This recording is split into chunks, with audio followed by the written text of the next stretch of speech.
Ir sestdienas rīts, 10:11. Jūsu televizora ekrānos kanāls Rīga TV 24 un automoto raidījums numur 2. Šodien raidījumā turpmāk par ceļu satiksmes noteikumu pārkāpumiem Eiropas Savienības valstīs Latvijas iedzīvotāji tiks sodīti.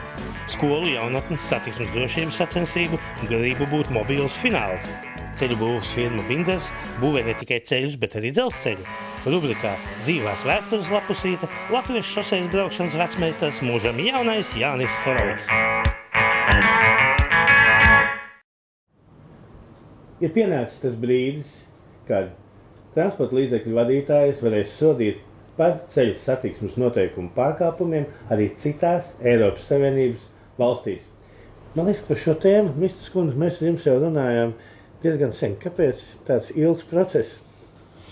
Te būtu jārunā par divām lietām. Pirmkārt, tika apstrīdēts šīs direktīvas, kas dod tādas tiesības juridiskais pamats, un proti šī direktīva tika veidota kā sadarbība starp policijas iestādēm Eiropas Savienības dalību valstīs.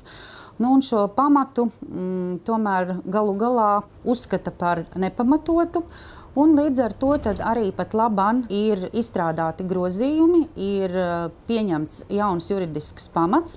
To šobrīd ir pieņēmis Eiropas Savienības parlaments, un tagad faktiski atliek tikai šī nobeiguma procedūra. Tas vēl ir jāakceptē Eiropas Savienības ministru padomē. Tā ir viena šīs lietas juridiskā puse. Otra lieta, ja mēs runājam par Latviju, tad, lai kaut ko šādu ieviestu arī Latvijā, pirmkārt bija jāsakārto juridiskā bāze, tas ir paredzot noteiktus grozījumus normatīvajos aktos, kas tad šādu iespēju pieļautu, kā arī bija jāizstrādā tehniskais risinājums, lai varētu kaut ko tādu vispār realizēt.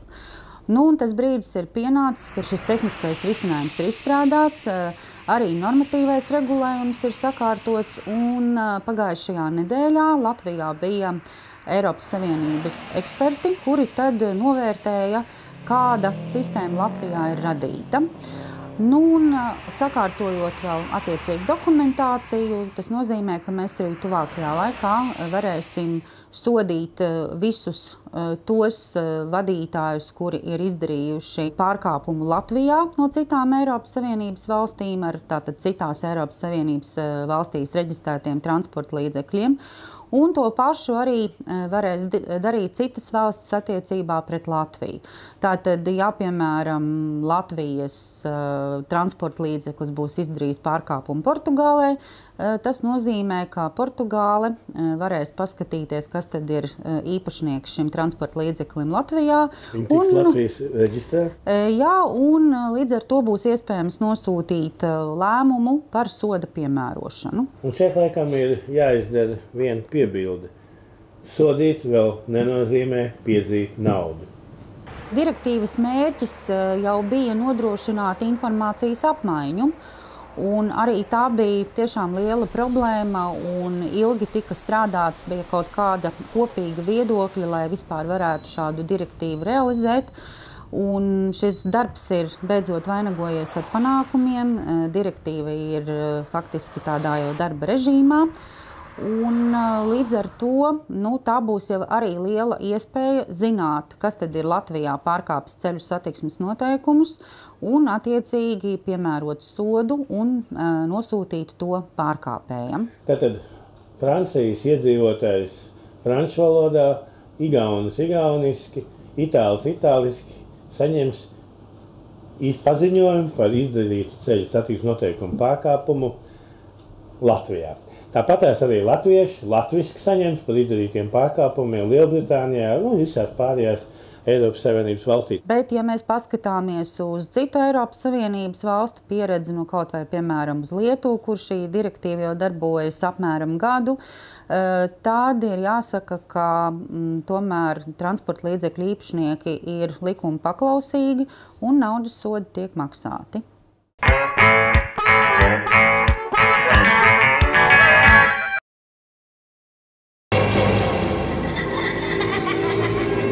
Melnā gada laikā pa melnu ceļu gāja melns cilvēks. Un melnā statistika gatavojas vēl vienam melnam ierakstam. Bet par laimi cilvēkam bija balta atstarojoša veste, redzams tātad dzīves. Tev tikai jāzina, ka saskaņoto paziņojumu var aizpildīt, ja viegli cietuši 2 auto, nav ievainoto, nav bojāta 3. personu manta. Auto nav radušies bojājumi, kuru dēļ tie nevar vai tiem aizliedz braukt. Vai tavā automašīnā ir saskaņotais paziņojums?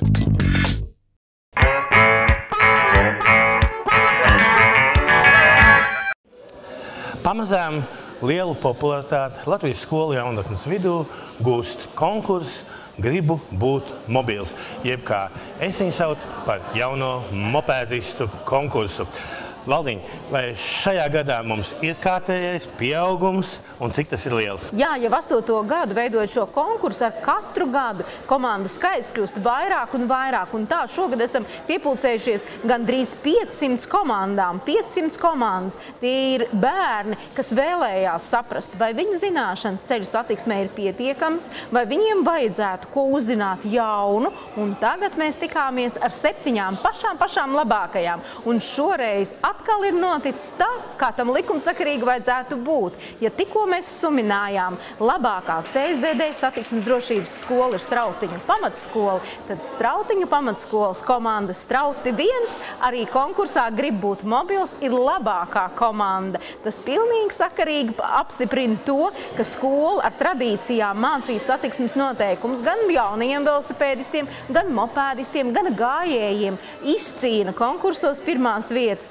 Jo nevar pēkšņi tapt par zinošu, tam ir jābūt likumsakarīgam ceļam, uzzināšanām. Un tā šie bērni mācās jau jauno satiksmes dalībnieku fórumā, kā velosipēda vadītāji. Viņi 3 gadus iet cauri šim konkursam un tālāk savu izglītību turpina, jo konkursā Grib būt mobils. Kaut nu viņiem pietiktu spēku tālāk turpināt, arī dodoties uz autoskolu.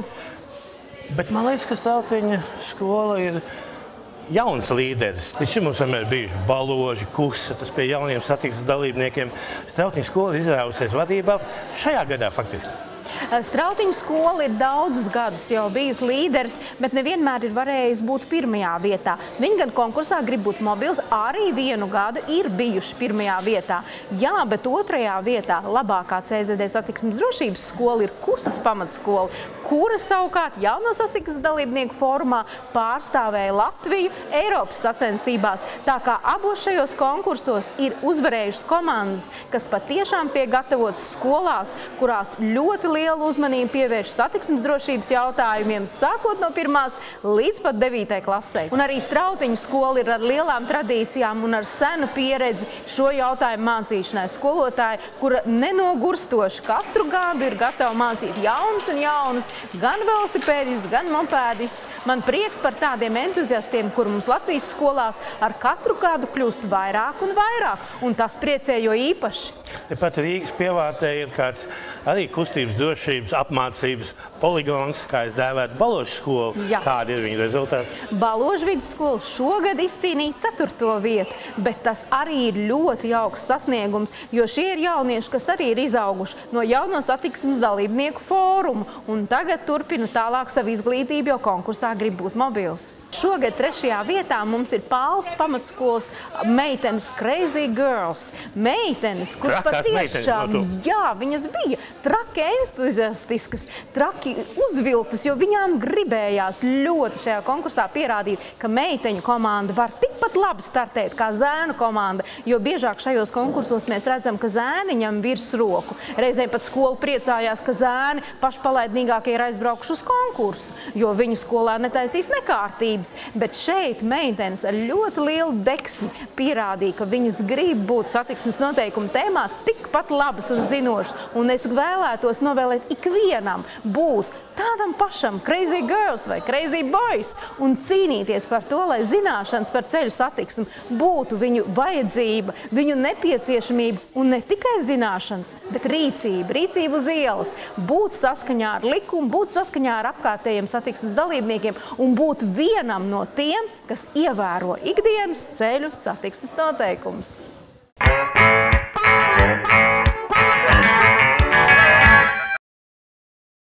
Kravas auto remontdarbnīca Latina pēc klienta individuālu pasūtījumu projektē un izgatavo jebkura veida kravas auto virsbūves uz pasūtītāja šasīs. Latinas inženieri un mehāniķi ir ieguvuši plašas zināšanas un pieredzi, izgatavojot gan tentu kravas kastes, gan furgonus ar cietajām sienām, kā arī aprīkojas kravas automobīļus ar kravas tilpni, hidromanipulātoru, kravas liftu vai citu specializētu iekārtu. Kravas auto remontdarbnīca Latina Rīgā, Kurzemes prospektā 23. Firma Provento piedāvā speciālus domkratus, vinčus un uzbraucamās rampas, zemes blietas, augstspiedienu mazgātājus, autonomas piedziņas zāles pļāvējus ar benzīna motoriem, šķeldotājus, asfalta griezējus, slaukāmās birstes un lādētājus, kā arī labas kvalitātes un pārbaudītas automašīnas no Eiropas. Ar mums būs drošāk. Provento! Hidrauliskie un pneimatiskie savienojumi, zemspiediena un augstspiediena hidropievadu izgatavošana, hidraulisko cauruļu bezšūju locīšana, augsta kvalitāte. Firma Hidronex, 24 stundu servis Rīgā un Aizkrauklē. Autodarbnīca ar vairāk kā 20 gadu pieredzi, Rolis servis, Čiekurkalna 2. līnijā 41, atgūs neatkarību un atgādina, mēs iedziļināsimies jūsu auto problēmās un piedāvāsim saprātīgāko risinājumu.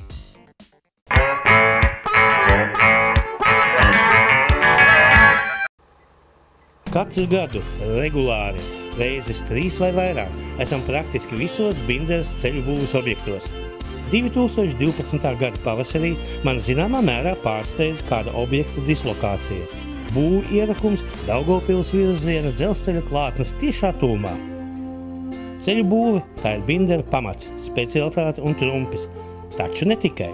Jau labu laiku ceļbūves firma Binderas veiksmīgi konkurē ūdens kanalizācijas, elektrotīklu, tramvajceļu un pat kara lidmašīnu skrejceļu izbūvē pasaules līmenī. Drīz vien pirmais pārsteigums par ceļbūves firmas Binderas objekta dislokāciju pārgāja, un mēs ķērāmies pie darba. Šī gada 4. februārī mums bija tas gods kopā ar Aizkraukles stacijā plašā pulkā sabraukušajiem celtniekiem, vilcienu pasažieriem, prominencēm un medijiem piedalīties Sliežu ceļa Skrīveri Krustpils divvirziena kustības atklāšanā. Reiz, kungs, šis otrais Sliežu ceļš, tā ir absolūta nepieciešamība vai kaut kāda otrā elpa ekonomikā un dzelzceļa pārvadājumā? Tā ir absolūta nepieciešamība, jo šajā dzelzceļa posmā ir ļoti liels kravu apjoms un veidojās tā saucamie pudeles kakli vai vājās vietas. Un šis otrais liels ceļš mums palīdzēs novērst šīs vājās vietas tieši virzienā no Krustpils, jo tālāk līdz Rīgai ir šīs divas Sliežu ceļi. Zinām, ka Krustpilī sadalās Sliežu ceļi tātad uz Daugavpili un uz Reizekni, attiecīgi Krievijas virzienā. Tātad Krustpilī sanāk visi šie vilcieni kopā, un tālāk šis bija vājais posms. Tātad šis posms mums dos iespēju apkalpot kvalitatīvāk kravas, tātad ar mazāku gaidīšanas laiku, apkalpot lielākus apjomus, kas, protams, dod mums iespēju konkurētspējas palielināšanai visā dzelzceļa pārvadājuma sektorā. Vai nākotnē vēl būvēsim kāds dzelzceļš? Mēs skatāmies uz projektu Rail Baltica, kur tiks būvēts pilnīgi jauns dzelzceļš no ziemeļiem uz dienvidiem. Ceļu būvnieki, Binderas, ACB izrādās arī labi ne tikai ceļu, bet arī dzelzceļu būvē. Man jebkurā gadījumā gandarījums par to, ka mūsu pašu uzņēmēji, liekot šos spēkus kopā un liekot kopā to pieredzi, kas viņiem ir spējīgi šādu milzīgu projektu realizēt bez nekādiem, teiksim, aizrādījumiem par kvalitāti un tā tālāk. Man tiešām ir lepnums par to, ka mums ir būvnieki, kas kopīgiem spēkiem, nav neviena tāda kompānija Latvijā, kas var uzbūvēt šādu lielu objektu, bet ka būvnieki spēj kopīgiem spēkiem izdarīt šādu lielu darbu. Tiešām liels gandarījums par to. Vai varam teikt, ka šobrīd Latvijas dzelzceļš ir kļuvis būtiski bagātāks un palielinājis savu kapacitāti un iespēju? Jā, protams, mēs esam bagātāki kļuvuši par 100 miljonu vērtu objektu, bet galvenais, protams, tā ir, mēs esam palielinājuši kustības drošību posmā no Krustpils līdz Rīgai. Tāpatās arī, protams, ir palielinājusies kapacitāte divas reizes, ja viņi bija apmēram 25 miljoni, tad tagad viņi ir 50 miljoni. Un, protams, esam kļuvuši arī ātrāk, tātad arī pasažieru vilcieni varēs ātrāk braukt pa šīm sliedēm, arī kravas vilcieni. Un pasažieriem būs ērtāk, ir izbūvēts jauni peroni, modernizēts arī šīs stacijas šajā posmā. Tā kā, jūtam gandarījumu par paveikto. Viens tilts par Aivieks, kur būtiski inženieru būvu. Jā, tas arī mēs jau bijām vasarā ar bijušo ministru prezidentu, Dombrovska kungu, skatīties, jau, kad viņš vēl nebija pabeigts. Un tagad, protams, šī inženieru tehniskā būve mums ir patīkama, ka mums arī radies jauns dzelzceļa tilts. Jums bieži sanāk strādāt ar ceļbūves firmām un kāds iespējas radies? Īstenībā šis tāds pirmais, mēs sākām jau 2010. gadā, un tajā laikā tas bija tas pirmais projekts, kas vairāk bija varbūt saistīts ar krīzes situāciju Latvijā, kad ceļniekiem nebija darba, savā tiešajā specialitātē, un viņi apvienojās, lai arī paņemot arī dzelzceļa speciālistus klāt, lai izbūvētu šo lielo objektu. Un, pirmais piemērs ir. Es ceru, ka tagad viņi arī būs no ceļu būvētājiem arī daļēji ir ar dzelzceļu būvniekiem palikuši. Tā kā darba mums nākotnē, es ceru, būs daudz un būs arī vairāk iespēju izvēlēties kompānijas, ar kurām strādāt. Par ceļbūves firmu Binders, zinu, viņi uz sliediem piešāvušies gan Rīgā 6. tramvaju, gan Daugavpilī praktiski visu tramvaju. No mazām līdz lielām sliedēm, jā. Es jau domāju, ka arī ceļbūvnieki var cerēt uz Rail Baltica. Jā, to es ceru, ka šis projekts tiks realizēts un tad tur darbs pietiks visiem. Sliežu ceļu būvniecības ceļbūves firmai Binders laikam jau nav nekas īpaši jauns. Es tā nedaudz atmiņā iegremdējos un redzu 6. tramvaju maršrutu Rīgā, redzu Daugavpils tramvaju. Jā, protams, ka tas nav nekas svešs, tikai ātrumi ir dažādi. Uz tramvaju līnijas ir viens ātrums, uz dzelzceļa līnijas tas pavisam cits. Bet naudas arī visur, man liekas, ir liels, ja arī šeit tomēr ir lielāks. Par naudu, kā liela vai maz, nekad nevar runāt. Ir izmaksas, kuras ir atbilstošas tiem darbiem, kas ir jāveic. Mēs nekad tā nevērtējam, ko nozīmē liela nauda, ko nozīmē maza nauda. Viss maksā tik, cik maksā. Vai tas ir viegli konkurentiem, vistiešākiem konkurentiem apvienoties vienā pilnsabiedrībā un uzrīkot tādu skaistu pasākumu kā 50 km otrās sliežu ceļu? Viegli nav. Bet, ja visi 4 pilnsabiedrības dalībnieki pieiet ar veselo saprātu un loģisku, pieeja jautājumiem, tad nav problēma. Nestoties uz to, ka tā tomēr bija pirmā reize, vai bija kaut ko jāpiemācās. Es no Magoņa kunga sapratu, ka līdz šim ar ceļbūvniekiem nav sadarbojušies Latvijas dzelzceļa, objektu būvē. Es ceru, ka Magoņas kungs tagad ir sapratis, ka ar ceļbūvniekiem var sadarboties un kad pat ja viņi kādreiz nav būvējuši šos sliežu ceļus, tad tagad pilnīgi noteikti ir vismaz 2 ceļbūves kompānijas, kas to prot darīt. Tie ir Binders un ACB. Vai jau sākam gatavoties uz Rail Baltica? Kāpēc ne?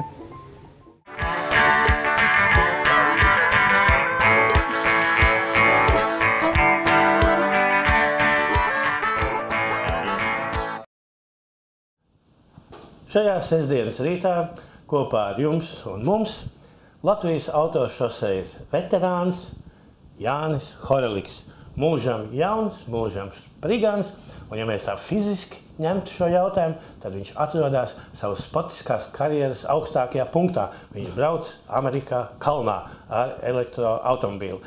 Kaut gan, ja man tā prasītu, es tomēr teiktu tā, ka tavs karjeras augstākais punkts, ne gluži fiziski, bet meistariski ir bijis kaut kad iepriekšējos gados. Bet kad tas īsti bija? Tajā laikā, ka kartingā tika sasniegti griezti, tajā brīdī, ka griezti tika sasniegti golfa kausā, jāatgādina, ka Jānis brauc tajās niknākajās mašīnās pie golfa. Vai arī tajā brīdī, kad mēs kopā braucam Somiju, un pa tām Somu kalnu trasēm tika gāzēts, kas brīžiem, kas saka, tu no skatīšanās vien jau galvarēba, iepšana arī, ka tu nokļūtnī Krievijas apritē. Kurā brīdī bija tas augstākais karjeras punkts? Es jau domāju, ka tas augstākais punkts ir varbūt tāds nenosakāms, un es domāju, ka tas katrs punkts ir savā reizē, jo principā kartingā bija augstākais punkts. Kas bija kartingā? PSRS vicečempions. Sportmeistars bija? Sportmeistars golfa kausā bija, tur Latvijas un Baltijas čempions. Un tā pa katru soli, pa to pašu Somiju braucot, arī biju 3. vietas ieguvējis Somijas čempionātā. Arī Krievijā vairākas reizes pabiju uz piedestālu. Protams, arī kaldā braukšanas sacensībās es arī būšu. Vai gadījumā nav sanācis tā, ka tu esi palicis pēdējais mohikāns no tavu vecumu zēniem, kas vēl brauc? Ja ņem kartinga laiks un golfa laiks, tad jā, no tā mūsu izcilā piecinieka vai trīnieka Jurševskis, Krūzmanis un Foreliks, tad jā. Kā tu vispār nokļūt kartingā? Tev kāds aiz rokas aizved, ja tev pašam tas interesē? Jāsaka, paldies droši vien bērniem, ar ko mēs spēlējāmies bez mazais Milškastē un mopēdiem braukājām. Viens puika bija kādu pāris gadus vecāks, Māris Orniņš tāds, un viņš teica, viņš ir iestājies, jūs tur čaļi, braucam. Pa mopēdiem virsū un uz Buldurs Sohos tehnikuma garāžā. Tad sākums ir Buldurs tehnikuma garāža, Huga, Kandava, tas ir vēlāk. Sākuma bija Buldurs Sohos tehnikums, pēc tam bija Mārpas sporta klubs, un tad tikai bija Kandavas Sohos tehnikuma sporta klubs. Ja mēs ar tevi tā paskatāmies, liekas, beidzās kartinga karjera. Autosports tā kā beidzies. Otrā atzimšana, golfa kausa. Taču nebija gaidīts, ka tādu laimi vēl uzsmēdīs. Ja? Nemaz nerunāju par to Somiju un par to Krieviju, kas vispār izlaic ārā, kā saka, tā kā īlēns no maisa. Un tad nāk šitas pārsteigums vēl ar to Ameriku. Tā kā jau 4., 5. reizi atgriezies sportā. Nezinu, vai tāda sakritība vai kā, bet vienmēr sanāk tā, ka es tā kā tāds cēmlauzes un tad golfkausā tā kā pirmais tur tā kā no savu tā slavenā piecinieka tur tā kā Somijā tā kā atkal es biju izmēģinātājs un pirmais iepirka to Super 2000 tehniku. Tā kā visos tā kā vienmēr man kāds pamudina, davai pamēģiniet, mēs pastīsimies, kā tad tur notiek viss tas. Un ja mēs tagad tā paņemam kartings, autošoseja un vēl tā kalnā braukšana, kas ir nopietnākais no šiem 3 šosejas veidiem, un kurš tev pašam ir tuvāks un kurš labāk sanāk? Es domāju, tas ir viens vesels, tur bez kartinga, bez visas tās kopējās pieredzes, es domāju, ka tas nav atdalāms. Es domāju, tur tāpat kā katram ir savs, kartingam ir cits braukšanas stils, tur ir viss tāds ass un bet savukārt tā ir pamati. Bet interesanti, tie ir pamati, jā, un šosejā atkal jau tu esi tāds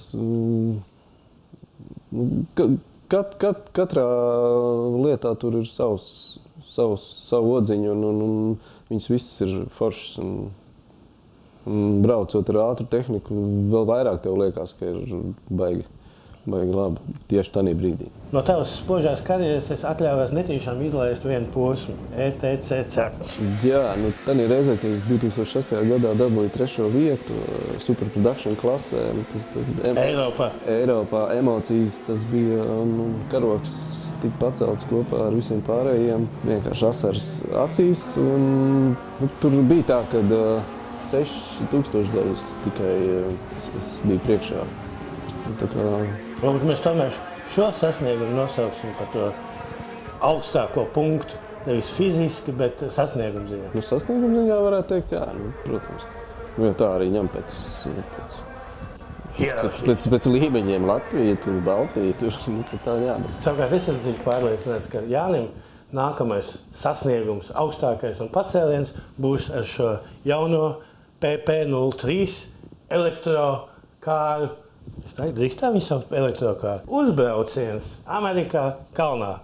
Jā, jau šo vasaru, jūnija beigās. Veiksmi tev, Jāni. Paldies, jā.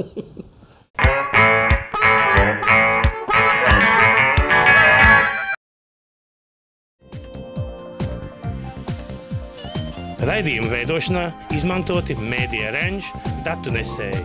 Izplatītājs Baltijā TX Latvija.